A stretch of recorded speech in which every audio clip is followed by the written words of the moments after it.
Hi friends, it's Sue at Occulter Creates, and I am back with my autumn journal to show you what I've been doing for the last couple of weeks in October. It's gotten pretty thick here with September, October, and I still have a third signature in which I'm going to, record things about November, and I didn't think it was going to get this thick, but yep, there you go. I thought about taking out this third signature and just leaving it with the two, but I really like to do 2 or 3 months in each journal, and then December always has its own. So I didn't want to have a single here. I didn't want to combine November with December. So I'm just leaving it in there, and it's going to get big and bulky, but that's okay. So if you haven't seen any of this journal, you can go back twice a month, about every 2 weeks. I do a little flip through of what I've been doing in the journal. So I think I left off with October 17th. So picking it up from there, this was, I know, Christmas, but my husband and I were doing a Hallmark binge on Saturday and Sunday, and yeah, we're just, they have all the Christmas movies. It's not Halloween yet, but there they are, 24/7 doing Christmas movies. And, we watched a few and then we sort of got into it. So I just did that with a little scrapbook paper and pulled out a few things in my from my Christmas bin. But that's enough of that for now. Then this next day, I have been reading this book, so I just wanted to write a little bit about that. Skipped a day in here, and I had seen something on a video. I can't remember whose video it was, but at the end of every month, she does kind of a 2-page spread in a big journal using, things like this of what was going on during the month. And I just wanted to give that a try. It looked pretty interesting, and I wondered if I would enjoy doing that. So I decided to just do it on a page, and yeah, it's not for me, but I really like watching hers. But anyway, this was a busy day, so it was a good time to try it out. We went to Dunkin' in the morning. My husband and I went to the gym.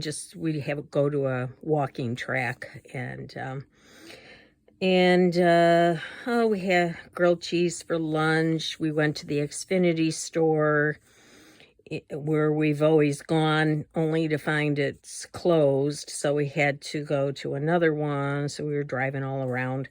We were trying to get our Xfinity bill lowered, which we did. After that, we were driving home and realized we were really low on gas, and wound up hitting the gas station by our home with just 8 miles left of gas. So I just wanted to, put that in there. I think I took a little nap in the afternoon. I read some from the book. It was my son's birthday, so, we had a little conversation on the phone. And then it was National Tavern Pizza Day, and they had a little special at our pizza place, so we ordered pizza. This next day, okay, so I've been working on the Fodder School Challenge, and this was one of the teachers was showing what we could do with this folk art, and she offered some blanks, so you could either get the blanks with white or in black, and then cut them out and decorate them yourself, which is what I did here on this black one. And this one I traced around the print and used some jelly print, some mixed media paper to make the hand. And this is the evil eye. The story behind that is apparently in a lot of cultures that the evil eye is could be someone, I think, wishing you ill will, but also it can be a protection against someone wishing you ill will. So anyway, so I just did a bunch of those, and then I put one in here. This one I did with I had some paper, maybe it was a couple of years ago. It was going around pretty popular that people would take pages from a National Geographic magazine and use citrus salve and brush it all on there, and it would cause all the colors of the magazine to blend together in really interesting ways. So I did a bunch of those, and I had this in my stash, so I decided I really liked the colors, and so I made my own eye there. And then when I was reading this book, he talked about these two words and how the native people in northern Natal in South Africa greet each other by saying this word is a greeting, which means I see you, but it means a little bit more than that. It conveys I see your worth, your humanity, and your presence. And this is the response, which means I am here, but it also conveys the thought, until you see me, I do not exist. When you see me, you bring me into being. And I just thought that was pretty cool, so I just wanted to put those words in there and just kind of document what I had read in there. And so anyway, moving on, I found this in a children's book, and I'm not the best gardener. In fact, I bought a bunch of tulip and hyacinth bulbs a while back, and they're still sitting in the bag, waiting to be planted one of these days. This day, we were celebrating. So this is my son and two of his three kids, and they all have birthdays in October. So we finally got together and celebrated their birthdays, and they came over. So I just wrote a little bit about that. On this day, Sunday, there's never too much going on. So I took a question from my book, which was, which fictional married couple from TV or cartoons best fits your parents' marriage? And you know how people always make fun of the, I don't know if you call them sitcoms, but they were family, sitcoms, I guess, or situations from the 50s, like Father Knows Best and Donna Reed and, I can't remember all of them, but they were very popular back in the day, and they make fun of them because they weren't very realistic for most families. But my siblings and I always kind of joke that we were the Father Knows Best family, except if you'd have to add one more person in between Bud and what was her name? The older one. Can't remember her name now. But if you added another sister in there, that would be us. I would be Kathy, and my older brother would be Bud. But my mom and dad, we sat down to dinner every night. We ironed out our problems, talking them out.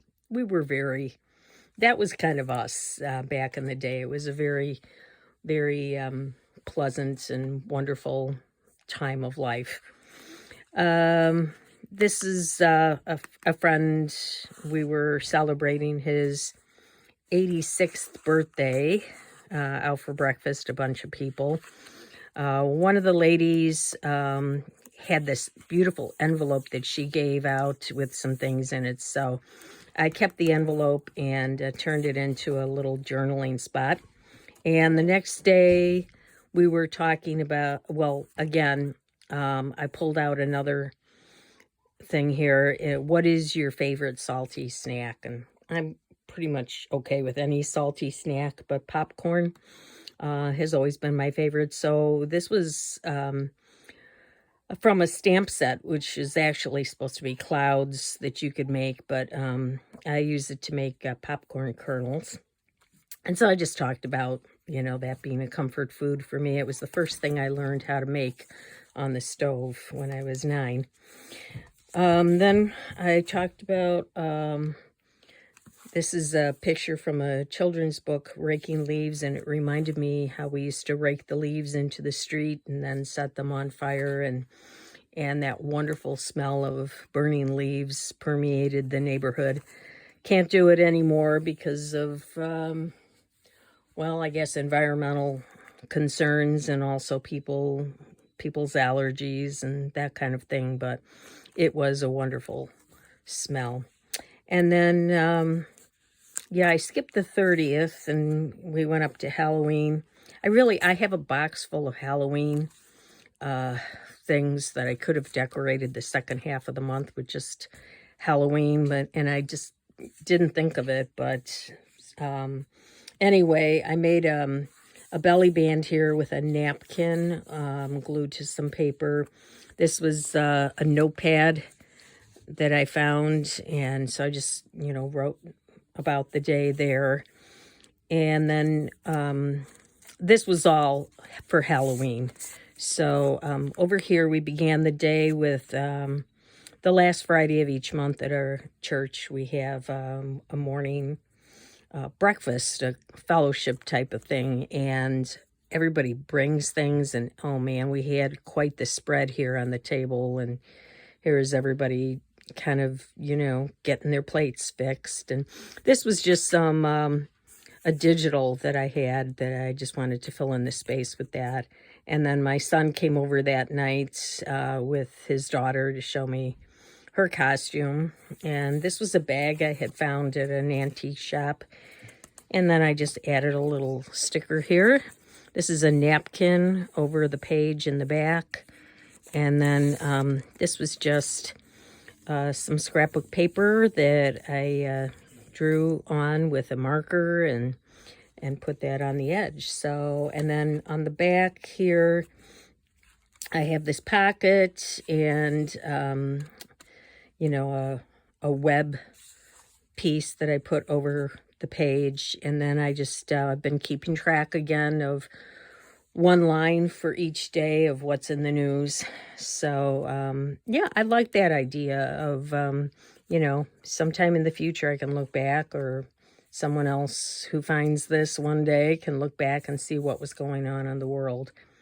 So I've got a calendar set up for November and blank pages in here ready to go. And went through my basket and took out all the Halloween items and packed them away. But I still have a lot of fall and some Thanksgiving things coming up. So I will be back mid-November to show you what I've been doing. And we'll see how thick the journal's gotten by then. So thanks for coming along and taking a look.